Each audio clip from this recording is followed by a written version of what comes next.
Hello guys, কেমন আছো সবাই? আমার কাটছে দিনকাল মোটামুটি, কিন্তু প্রচুর গরম। আমি আর পেরে উঠছি না। তো শপিং মলে শপিং করতে গিয়ে পাপাই প্রচুর পরিমাণে বলছিল ওর জুতো কিনে দিতে হবে। তো ওর অনেক দিনই জুতো কেনা হয়নি, আমি অনেকগুলো জুতো কিনে নিয়েছি। তো ও বারবার বলছিল আমার জুতো কিনে দিতে হবে, চলো জুতো কিনে দেবে। তো শিলেদাস যাওয়ার মতো টাইম ছিল না, তো আমরা মেনলি শিলেদাস থেকেই বাজার করি। কিন্তু তখন কিছু করার নেই, আমরা ডায়মন্ড প্লাজা গিয়ে আমরা রিলায়েন্স ফুটওয়ারে মেনলি ঢুকে গেছিলাম।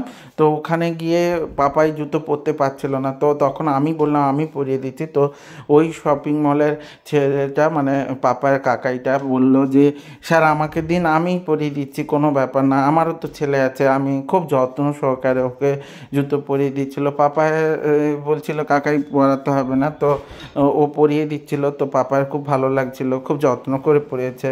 বলছে তুই ওইটা পরে হাঁট, হেঁটে দেখ, তারপর ঠিক আছে কিনা, তারপরে কিনবি। তারপর এটা খুব ভালো ছিল। তো ওর পরে এসে আমরা অলরেডি শপিং করে নেওয়ার পর চলে এসেছিলাম তোমার কেএফসিতে। তো কেএফসিতে খাবো বলে মেনলি ঢুকে পড়েছিলাম, কিন্তু কেএফসিতে ঢোকার পর আরও একটা বেশ বড় ধরনের অভিজ্ঞতা হয়ে গেছিলো।